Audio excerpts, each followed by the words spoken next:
శ్రీ గురుభ్యో నమ.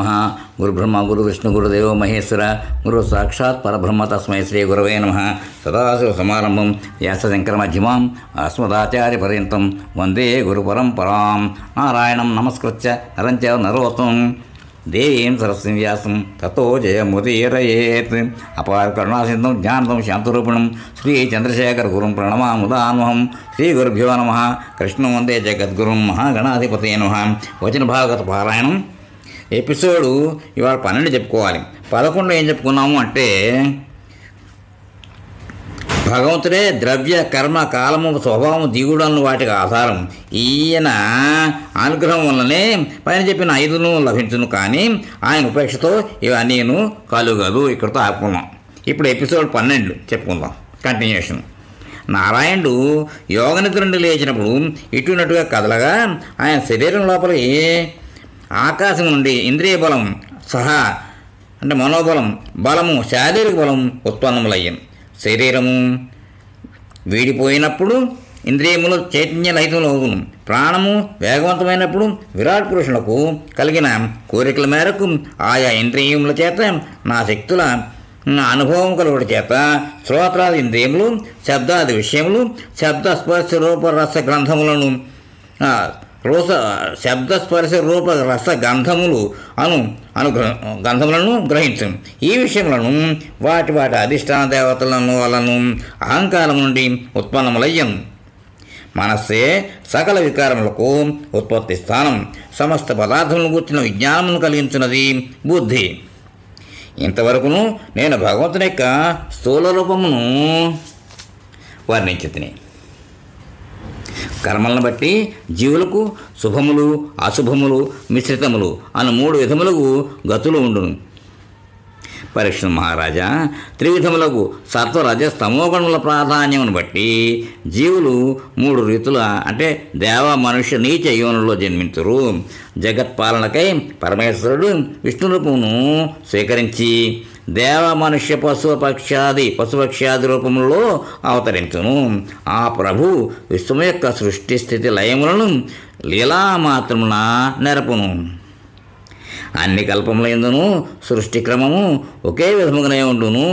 సూతముని విదురుడు పుణ్యతీర్థమును సేవించుతూ మైత్రేయ మహర్షితో ఆధ్యాత్మిక చర్చ ఎచ్చడి జరిగినదో అతను తత్వోపదేశం ఎన్నో. అట్లే విదురుడు తన బంధుగణములను ఛేదించి మరలా తిరిగి వారి కడకు ఎందుకు వచ్చినో కూడా సవివరముగా వివరింపుము. సూతుడు పలికాను. మీరు అడిగిన ప్రశ్నలనే పరీక్ష మహారాజు శ్రీశుకుని అడగగా అందులకు సుఖయోగి తెలిపిన సమాధానములను అన్నింటినీ మీకు వివరించేదను. సావధానముగా వినుడు. తృతీయ స్కందం. శ్రీశుకుడు నుడివేను. పరీక్ష మహారాజా, విదురుడు పరమ భాగవతోత్తముడు, అనన్య భక్తుడు, భగవత్కృపకు పాత్రుడైనవాడు. అతడు వైరాగ్యంతో వనములకు చేరినప్పుడు భగవత్స్వరూపుడైన మైత్రేయ మహామునితో సమాగమము జరిగిన. శ్రీకృష్ణుడు పాండవుల దూతగా హస్తినాపురం వెళ్ళినప్పుడు దుర్యోధనుని ఆతిథ్యమును స్వీకరించక నేరుగా విదురుని ఆతిథ్యమును స్వీకరించాను. శ్రీకృష్ణ భగవానుడికి విదురుని భార్య దైవభక్తి పార్వశ్యంన అరటి పండ్లను పడవేయచ్చు తొక్కల్ని స్వామి నివేదన చేయగా ఆ పరమాత్మ ఆప్యాయతో వాటిని అరగించను. భావగ్రాహి జనార్దన అను వచనము లోకగీతమే కదా. పరీక్ష మహారాజు శుకునితో విదురుడు మైత్రేయ మహర్షుల మధ్య జరిగిన చర్చల విషయమును తెలుపమనగా ఇట్లు వచించను.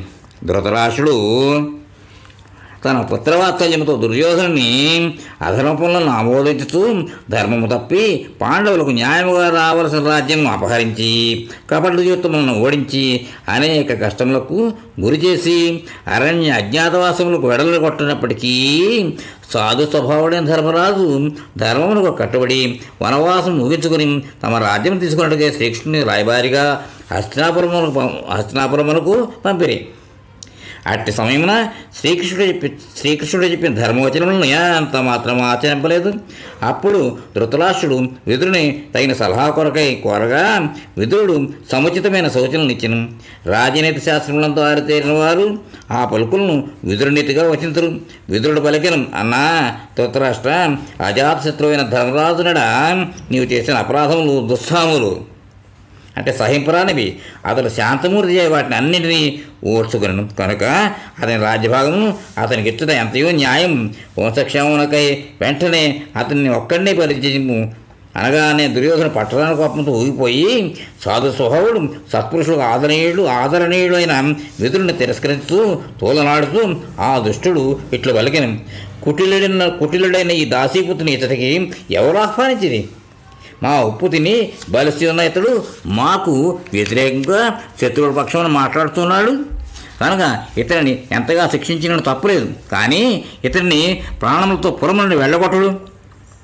పరీక్షిత్ మహారాజా తన అన్న ఎదుటనే దుర్యోధన పలికిన కఠోరమైన పలుకులు సోలముల వల్లే గుర్చుకుని ఆయుపట్టును మనసును మిగిలిన నొప్పించినను ఇది అంతయు భగవంతుని మాయా ప్రభావమే అని అతను వాటి ఎడ ఉపేక్ష అంటే ఆ ఆపేక్షాభావం అంటే ఉపేక్షాభావం వహించాడు.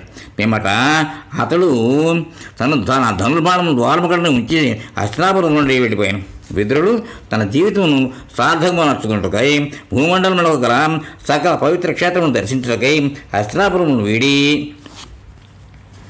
ఆయా తీర్థంలో అధిష్ఠించిన శ్రీమన్నారాయణ దర్శించి పరమానంద భక్తుడయ్యను. కొంతకాలమునకు యమునా నదీ తీరము చేరును. అతడు పరమ భాగవతోత్తముడైన ఉద్ధవుని దర్శించను. ఉద్ధవుడు శ్రీకృష్ణ భక్తులలో ప్రముఖుడు.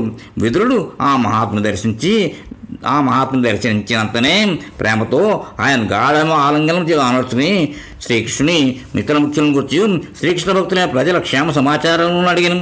అట్లే ఎన్నో శ్రీకృష్ణుడు నేర్పిన లీలలతో ముడిపడిన వారిని అందరినీ తాల్చుతూ వారి కుశల ప్రశ్నలు కూడా అడిగాను.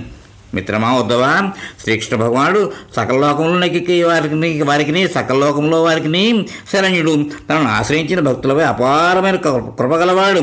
జనపరహితుడైనను లోక కళ్యాణార్థమై ఏదో వంశంలో జన్మించి లీలలను నెరపిను. ఆ స్వామి సర్వలోక రక్షకుడుగా ఖ్యాతి వహించినవాడు. అట్టి పవిత్ర కీర్తిగా శ్రీకృష్ణుని లీలాగుణ ఉద్ధవుడు 7 ఏళ్ల ప్రాయంలో ఉన్నప్పుడు తన తల్లి ప్రాతకాలమందు ఉపాహారం చేయటకు రమ్మని పిలిచాడు. ఆ సమయంలో అతడు బాలకృష్ణుడు పూజించు అతని బాల్యలీలలో మునిగి ఉండేవాడు. అందుచే తన తల్లి పిలుపు ఉపాహారం తినడు అతనికి నచ్చకుండేది. నిరంతరము శ్రీకృష్ణ పాదారవిందముల సేవలో అనురక్తులు ఉండేవాడు ఉద్ధవుని జీవితకాలం క్రమంగా వృద్ధాప్య దశకు చేరుకుని విదురుడు శ్రీకృష్ణుని ఉద్గొచ్చాడుగా ఉద్ధవుడు తన జీవిత సర్వస్వమైన శ్రీకృష్ణ భగవాన్ని చరణకమలను స్మరించడంలో నిమగ్నుడయ్యాను. అట్టి స్థితిలో అతడు సమాధానం ఎట్టు చెప్పగలవును? ఆ స్థితిలో తీవ్రమైన భక్తి పారవస్యం చేత మారుమాట పలకకుండా పొలకెదుగాతులయ్యను. కళ్ళు మూతబడిను. ఆనందాసులు జలజలా స్రవించను.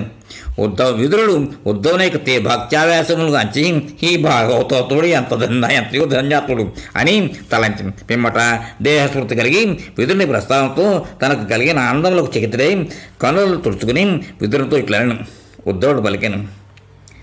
విదురా, శ్రీకృష్ణుడనే సూర్యుడు అస్తమించినంతనే కాలమనడి సర్పం మా గృహములను అన్నింటినీ కబళించుడితే నీవు అడిగిన క్షేమ సమాచారం గురించి ఏమి చెప్పగలను?